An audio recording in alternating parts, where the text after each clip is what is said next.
Bienvenue sur la chaîne de Maman Roots. J'espère que vous allez bien, que vous passez un bon dimanche. Les Roots, aujourd'hui, je suis avec Michael. Bonjour Michael. Bonjour Roots. Ça va bien? Ça va très bien. Alors, si vous êtes des fidèles de la chaîne de Maman Roots, vous avez déjà vu Michael. On l'a vu rapidement quand j'ai présenté le bambou numérique où nous avons le plaisir d'être encore aujourd'hui. C'est un lieu vraiment magnifique sur Cotonou que je vous conseille de venir voir si vous passez par le Bénin et par Cotonou. Donc lieu incontournable où j'aime beaucoup avec ma famille venir passer un petit moment. Et donc en général, on rencontre qui? Michael. Michael, c'est celui qui s'occupe de la bibliothèque. Mais je vais le laisser se présenter pour que vous fassiez plus ample connaissance. Bonjour les Roots, je suis Michael, je suis slammer, je suis poète théâtral et au bambou numérique, je suis un assistant culturel. Voilà, c'est tout moi. Hein. C'est pas que ça. Hein. Ce que j'aime avec Michael, c'est qu'il a une approche de la langue Fongbe, les Roots, qui est assez particulière. Et j'avais envie de vous faire partager mes apprentissages, mon apprentissage de la langue Fongbe.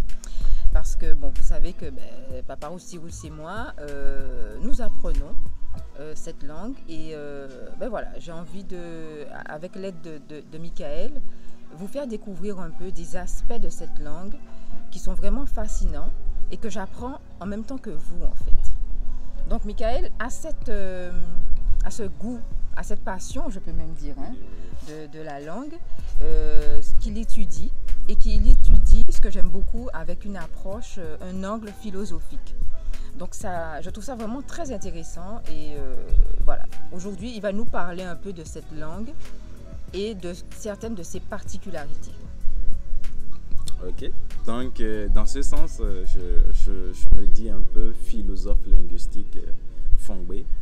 Le fond, ce que j'ai tout de suite aimé et captivé chez le fond, c'est que c'est déjà dans la définition de son nom. C'est quoi le fond? Le fond se définit comme le cerveau. Fond, cerveau. Enfant, c'est égal à fond. Donc, déjà, la langue Fongbe, ça veut dire langue du cerveau. B, ça veut dire langue. Et fond, ça veut dire cerveau. Donc, Fongbe est égal à langue du cerveau. Et quelqu'un qui dit « je suis fond », comme on le dit en français, en fond, il va dire « fond-nous ». Et quand tu dis « fond-nous », il y a chose, il y a fond. Ça veut dire « je suis chose du cerveau ». Je suis mental, physique. Je suis le cerveau incarné. Et quand en étudiant ça, j'ai vu que moi, je représente alors l'incarnation du cerveau, c'est-à-dire en fait avoir l'intelligence déjà là, être intelligent de par cette manière, être intelligent quand on te voit de cette manière-là. C'est une langue qui te définit, qui définit un peu celui qui la parle ou qui le connaît de cette manière. Moi, je dis, ouais, je dois voir un peu plus comment quelqu'un qui comprend le fond est en réalité le cerveau incarné. Donc ça veut dire, c'est une manière de dire, quand on dit fond-nous, comment tu as dit fond-nous, fond. C'est une manière de dire aussi je suis intelligent. Voilà, c'est une manière de dire mais ça c'est génial ça. Et puis je l'exploite hein, et les gens ne savent pas que c'est ça. Je dis je suis un mental physique. C'est ça qui est très intéressant. Donc en disant fond-nous, Weni, je dis en fait je suis l'alliance entre la matière et l'esprit. L'esprit, voilà. Je suis matière et je suis esprit. Mais c'est très philosophique, ça. C'est ça. C'est en fait ce que je dis. Le fond, c'est une langue de base très philosophique. Après, ça a ce côté poétique maintenant parce que vous voyez, quand ça dit mental, physique, on sent que, ouais, il y a beaucoup de choses qui se disent dedans. Et ce côté, je l'aime aussi parce que quand tu ramènes le fond en français. Tu es quelqu'un qui comprend vraiment le français. Tu crées souvent des expressions. Les gens pensent que tu as des mots qui pleuvent des dictionnaires donnés, mais non, c'est juste la langue. Pour quelqu'un qui fait le slam, c'est ça en fait. L'âme parfait. Mais oui, le Fongbe c'est le top parce qu'en fait, c'est toute la créativité africaine de cette langue qui permet d'avoir une richesse finalement qui inonde des langues qui peuvent apparaître finalement comme un peu plus pauvres, comme le français en fait. C'est fantastique. Donc, en quelque sorte, pour moi, c'est une langue qui complète très bien le français parce que moi, je vais toujours le dire, le français n'a pas assez de vocabulaire et c'est pourquoi il y aura des milliers de mots que le français ne pourra pas traduire. Ouais, c'est ça. C'est pour ça que la traduction, elle est difficile des fois, difficile, parce qu'on oui. on manque de matière du côté français pour pouvoir exprimer ce que la langue font ou ce que les langues africaines de manière générale peuvent exprimer. Du coup, la langue fond, par exemple, ses atouts sont aussi du fait que c'est très précis. Et ces gens-là, ils ont conscience en réalité que la langue qu'ils parlent, c'est déjà une langue à la base orale, qui n'est pas une langue écrite. Donc, la précision était très importante. Du coup, c'est une langue imagée. Quand on parle, vous voyez en même temps à quoi on fait allusion. Ouais. Tu peux nous donner un exemple, par exemple, d'un mot très imagé? Bon, on a celle du fond... Oui, Fonouweni. Oui, Fonouweni. Fonouweni. Oui. Pour autre exemple, je vais prendre Beto. Beto. Alors, ça aussi, c'est la première lettre là, le B. Le B. Oui. Ça, c'est pas évident à prononcer pour quelqu'un qui parle le français. Oui, c'est pas évident parce que c'est le son G plus B, qui est comme le G. Donc voilà, donc Gbeto. le Gbeto. Le Gbeto, c'est un mot composé de Gbe et de To. Gbe, quand c'est au début d'un mot, ça veut dire vie, ça ne dit plus monde. Sinon, Gbe, ça peut être vie, ça peut être monde. Mais quand Gbe est en avant, par exemple, pour dire ma vie, je vais dire Gbe Tché. Pour dire ma vie. Donc, Gbe, dans ce sens, ça parle de la vie. Donc, Gbeto, ça veut dire Gbe, vie, et de To, qui est père ou ascendant, aïeux ou ancêtre. Donc, le thème au pied de la lettre signifie maître de la vie, père de vie, maître de la vie. Pas dans le sens divin, mais surtout pour dire une personne qui est censée prendre, prendre soin des espèces de la nature à son avantage. C'est en fait un roi de la vie. Alors, un enfant, par exemple, à qui on apprend ces manières, il ne peut pas jeter des ordures dans la rue, jamais, parce qu'il sait que lui, il est un maître de vie.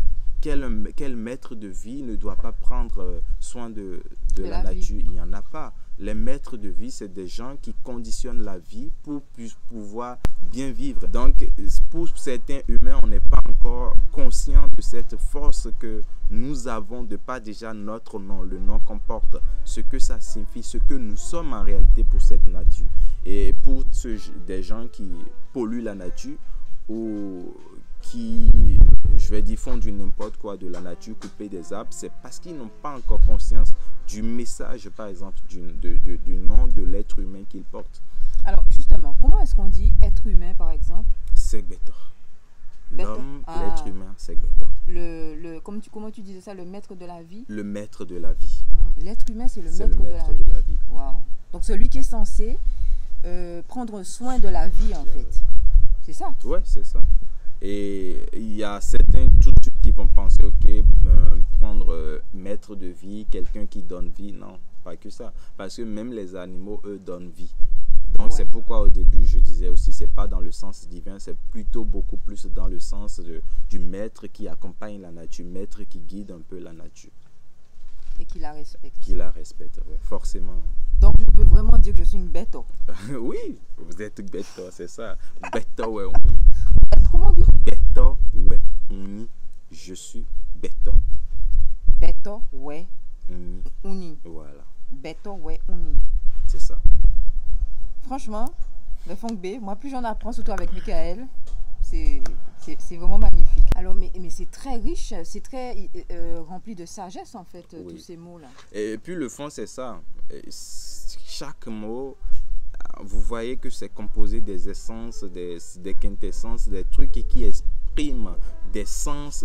Quand vous vous mettez, vous sentez qu'en réalité, ce truc ne parle pas juste d'un truc physique. Ça aborde tant l'aspect spirituel, ça aborde n'importe quel des aspects qui existent pour vous. Et quelqu'un, vous voyez, vous pouvez même le faire de gens contextuels, appliquer les contextes à chaque domaine de la vie. Et vous verrez que c'est toujours vérifié. Et alors, il y a un aspect aussi de cette langue que je découvre de plus en plus et qui est vraiment fascinant.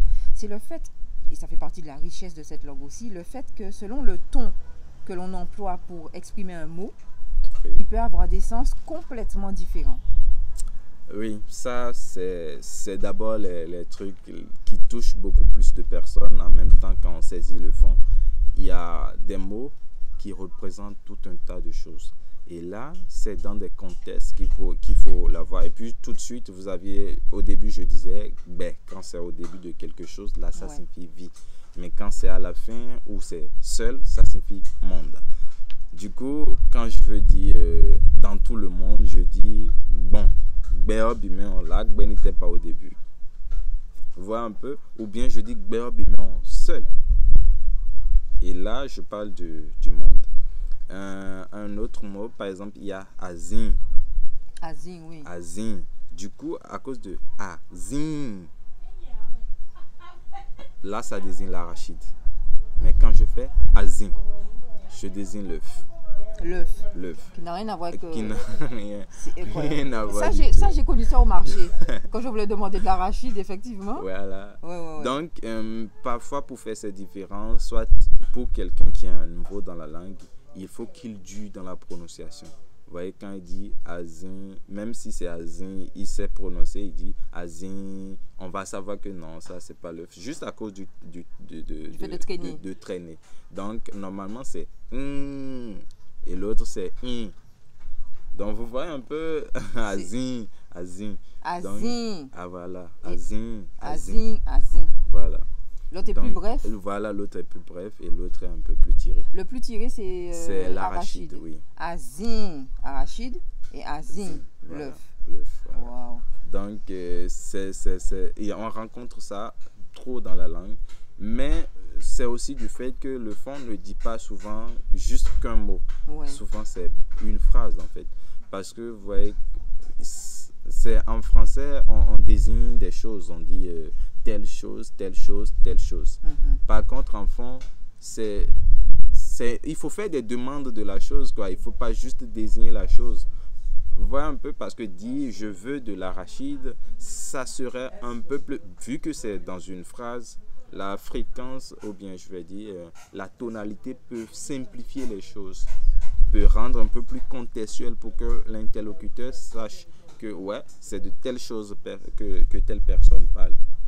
Donc, en parlant, c'est toujours mieux, quoi. Quand on met ça dans une phrase, c'est comme en français, hein.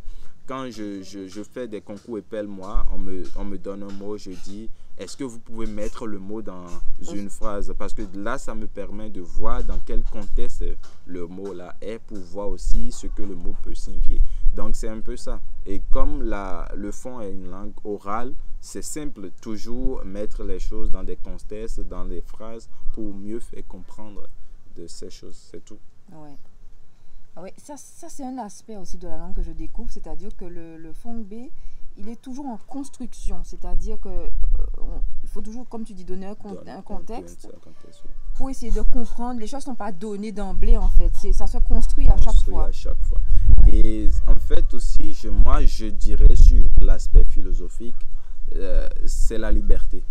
C'est vrai, hein, quand on parle de la liberté, on voit que la liberté n'existe vraiment pas dans le monde, mais la langue offre cette liberté aux gens de bien s'exprimer. Parce qu'en réalité, dire un mot juste, tu ne te fais pas forcément comprendre. Ouais. Et c'est aussi logique. Quand je dis un mot, c'est pas forcément ce que je dis que tu saignes de tout de suite. Parce que le mot aussi, quand on prend un mot, ça, selon des contextes, ça peut avoir soit des aspects philosophiques ou des trucs poétiques. Quand je dis tu es belle à une personne qui sait que cette personne n'est pas belle, peut déjà dire que je l'insulte. Mais devant les faits, je ne l'insulte pas. Donc le fongbe offre en fait cette liberté aux gens de vraiment s'exprimer pour que l'interlocuteur puisse voir dedans en fait l'importance de chaque expression, l'importance de chaque mot et voir l'essence, le message réel véhiculé par la phrase de cette personne. Les Roots, vous serez d'accord avec moi que tout ça c'est très très profond. Hein? C'est très profond et c'est ce que j'aime beaucoup.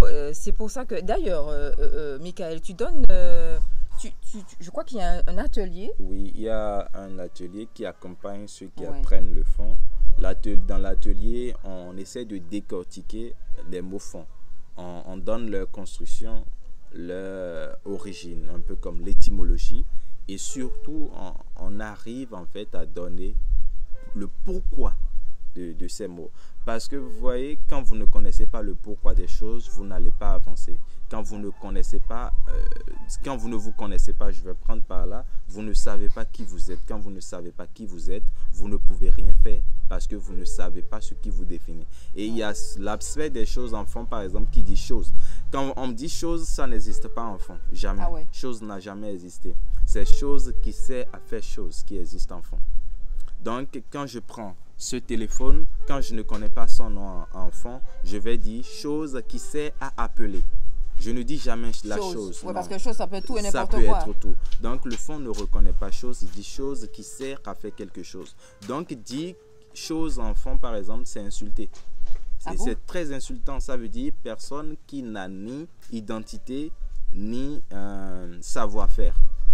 Parce que quand tu es chose, c'est que tu ne sais à rien, tu ne sais rien faire et tu n'es rien. C'est vrai. Donc, voilà aussi des choses. Des choses n'existent pas enfant. Donc, voilà, quand on dit, on complète toujours de quelque chose. Donc, quand je veux dire ardoise, je peux dire chose qui sert à garder des chiffres ou bien créer, chose qui sert à écrire si c'est que j'oublie le nom enfant. Donc, c'est ça. Du coup, tout ce qui est enfant dont on ne connaît pas le nom, nous, on ne cherche pas loin. On dit juste chose qui sert à faire ça. Ouais, quand tu veux dire couteau, ça existe bien enfant, hein, ça veut dire divi. Mais quand on oublie, on dit nous sommes chose qui sert à découper. Et facile, tout le monde, en ce sens que tout le monde, quand on arrive facilement à construire, parce qu'il n'y a pas des choses, n'ont pas vraiment des noms, des identités collées à eux, non. On dit chose qui sert à faire telle chose, c'est tout. Vraiment, j'adore. Alors, quand vous viendrez, si vous voulez avoir une initiation de la langue Fongbe, même si vous êtes de court passage sur Cotonou, venez au Bambou Numérique, demandez pour Michael. De toute façon, en général, c'est l'une des premières personnes qu'on voit au Bambou Numérique. Donc, franchement, c'est passionnant. Moi, j'adore. Et on est en train de s'organiser avec Papa Rose pour voir quand est-ce qu'on pourra vraiment venir plus régulièrement pour apprendre comme ça la langue. Parce que, voilà. Donc, j'ai voulu partager ça avec vous, les routes. Dites-moi en commentaire si ce genre de vidéo, ça vous plaît, si vous voulez en voir plus. Et comme ça, avec Michael, on se fera un plaisir. Et moi-même, je viens, j'apprends, c'est top.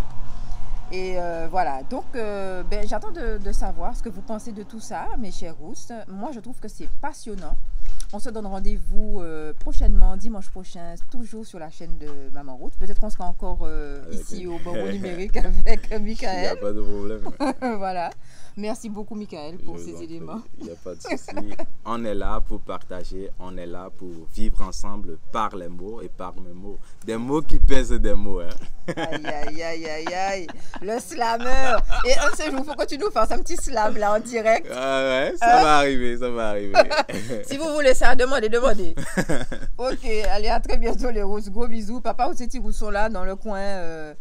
Il n'y a pas de souci. À très bientôt et merci et bisous. Comment on dit à bientôt en Fongbe? À bientôt. Eizande. Ah ben oui. Eizande.